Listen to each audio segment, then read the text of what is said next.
Is it different from the old one? No, it is the old one, just with more stuff. Hence the plus. Hello, the members of our nation. I was so excited I woke up early, or rather I didn't sleep, so I could watch all the episodes of the iCarly revival at about 2 a.m. when they were released on Paramount Plus. Here on the channel we have been discussing some iCarly topics the past month in preparation for today. There have been a lot of questions going into this continuation of the show.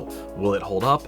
Will it be for the people who grew up with the original show? How many spaghetti tacos has Spencer ate since the show ended? So I was up to about 6 spag tacos a day. And of course, how are they going to explain the current lack of both Jeanette McCurdy's Sam and Noah Monk's Gibby, two of the biggest fan favorite characters from the show's run? We also truly don't know who will show up, as the trailer showed us classic characters from big and small roles making returns, so maybe someone like Tebow could make a return at some point. Same in a way goes for Gibby, as the reasonings for him not returning so far are pretty silent. As far as Jeanette, due to her experiences growing up acting and behind the scenes traumatic situations with a certain person, who is no longer involved in this version of iCarly, by the way, aside from a title card mention, because legally he created the show and they have to put that, but this frame sums up the feeling of seeing it still. Ugh. As well as her passions now lie elsewhere with directing, podcasting, and more. The show has promised to explain where Sam is within the iCarly universe in at least the first episode, and it is nice to see the cast fully support her and always have open arms for her, as to always embrace her as part of the iCarly family. So now it's finally time to see if this revival can live up to the excitement it has caused across the internet. Paramount Plus released a total of 3 episodes, and hopefully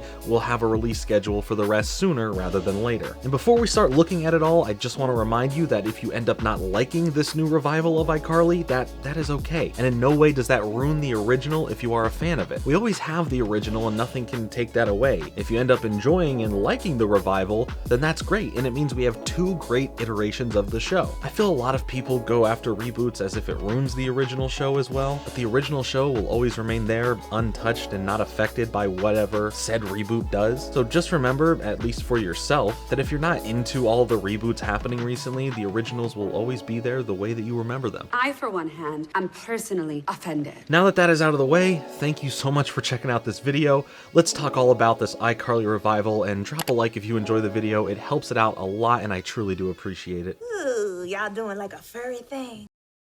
Yeah. The first episode, titled iStart Over, sees the return of Carly sneaking into the old apartment, and when she turns on the lights, gets startled by Spencer, who is only wearing a smock, working on a sculpture in the dark wearing headphones, who in turn gets startled too. Followed suit by Freddie, who waltzes in like he usually does, and from right there, within less than the first minute of the show starting, the magic of what made the original show swept over me like a broom from Fantasia. That warm feeling like returning to your own bed after a long day of work. Seeing these characters interact the same as if nearly a decade hasn't passed truly brought a smile to my face. We learn that Carly has her boyfriend coming over, as she thinks he's going to offer working on a channel together online for content with her. We also get to catch up with where Carly has been since the break of iCarly, when she left to go to Italy in the finale of the original show. She since has dabbled in various forms of entertainment and media, like hosting an Italian version of QVC and doing some college radio. She has started feeling like returning to the internet is a good thing for her, and with her boyfriend Bo presumed to ask her to work together on some sort of channel,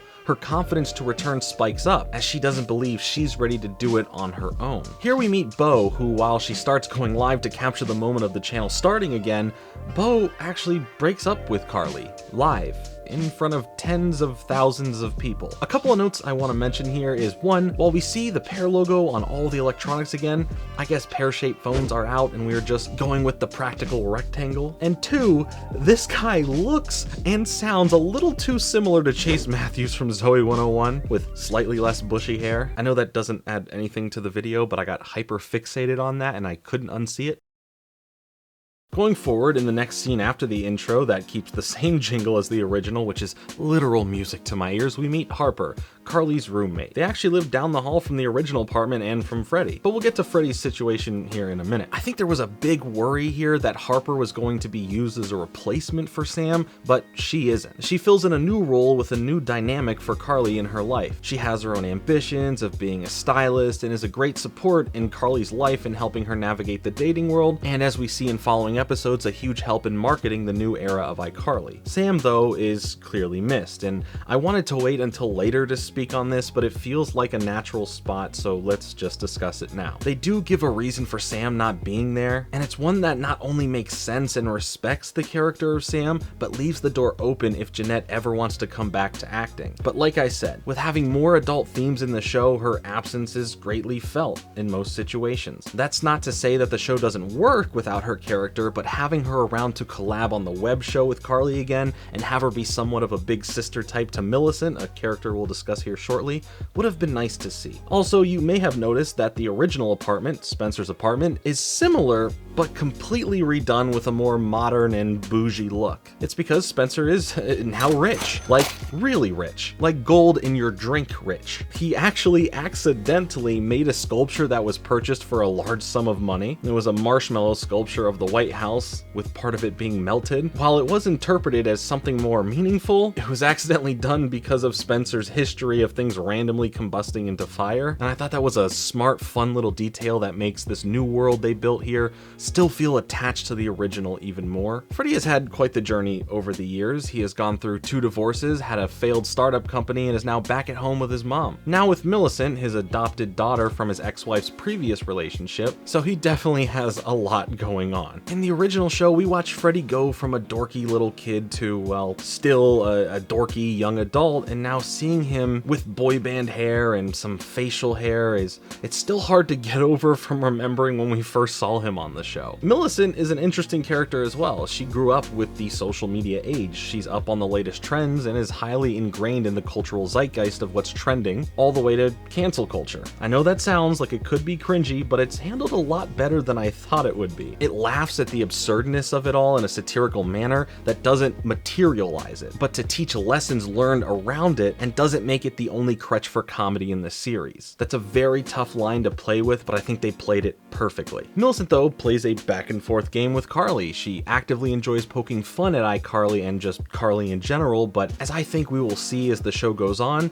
that she secretly admires Carly. She may not say she thinks Carly is cool, but in her mind I believe she does, as she's always trying to show off how savvy she is in front of Carly. I mean, Carly paved the way for all of this, right? I also see a bit of Sam's attitude in her, so having Sam in the show could have been a good person to pair her with to deal with certain life lessons. Another absence, of course, is Gibby. I feel that he can easily be integrated into the show down the road if he were to return. One way is having him be a Kramer-esque neighbor in the same building who barges in whenever with ridiculous conversations. Or similarly, possibly with an arc where we see Freddie move out of his mom's apartment to a different apartment in the building and become roommates with Freddie and possibly build a new startup together. Something fun to think about. And by the end of the first episode, we see Carly having a serious talk with Freddie about if it's possible for her to do iCarly without Sam. Could she bring her show back on her own? They all go to the old studio space in Spencer's apartment and reveal it's basically just how they left it. So after setting it up, we see the classic Spencer baby gag, and all, for the most part, feels right. Also, here's a fun fact that I caught. The first episode was directed by Phil Lewis. Yes, Mr. Mosby himself. That's pretty neat. Would you like am or fin? Episode 2, titled iHate Carly, is pretty fun.